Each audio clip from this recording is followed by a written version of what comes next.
here. This video, I want to show you how to properly light your environments for this outdoor scene, and it's going to be interesting. So let me just show you some examples right away.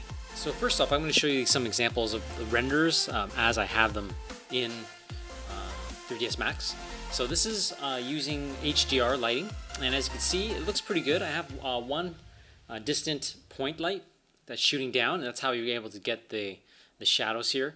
But the HDR light has its own light source, and it's pushing the shadows a little bit forward too. So it's going into the street, as you can see right here. It's coming from the back. So what I did then is I deleted the shadows, and this is what comes up with my distant point light.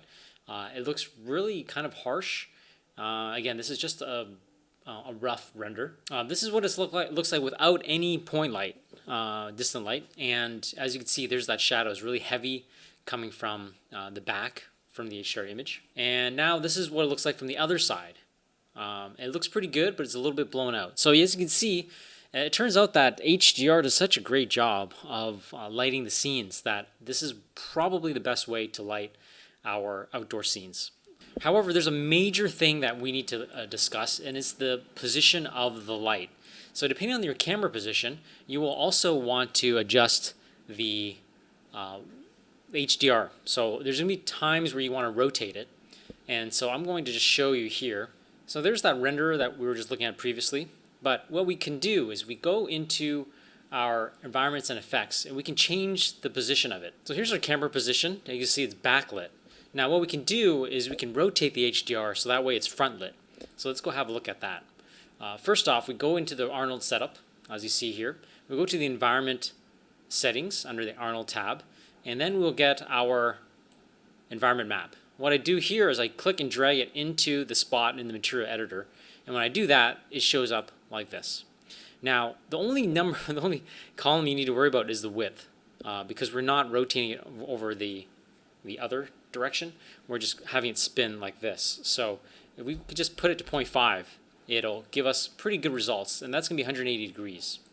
So now when we render this out, you'll see that it's properly lit from the front, behind the camera, and it shoots through the building. Now it's really blown out, and now it's just a matter of changing the settings in the environment and effects. Now what we could do is we could switch this from 0 to -3, and that'll change the values.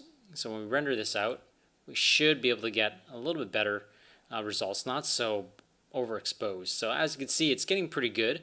The shadows from the palm tree look okay. So it does look like a sunset almost, because of the way that the reflections or the shadows are hitting the wall. So in this case, we can change it to a little bit of sunlight, a little bit more color, and it's starting to look a little bit better, more like a sunset by changing the color there. We can keep going with this, and we can even add a little bit more red to this, so we can reduce the number. And as you can see, it's changing the color a little bit. 4000 continues to change the color. So the lower the number, the more red we're going to see in it. The higher the number, the more white and more blue we'll get. So I think even 2000 might be okay. This is in kelvins, so it's the measurement of light and the color of light. And so there you go, you can see how it's affecting it. So again, I think for the most part, this might be the best way to light your scenes in terms of using HDR. And I think, again, just, I'll play around with it a little bit, but I think overall HDR is going to be the best. It's because it's outdoor scenes, HDR is really built for that. So grab a map, make sure that you know where the light source is coming from the map, and make sure it's an outdoor scene, and then put it in. Again, we'll look at how we can manipulate the camera, make it seem like there's more things happening in the next video, but for now, that's all I wanted to cover. That's it. Professor Pete out. We'll see you in the next one. Keep learning.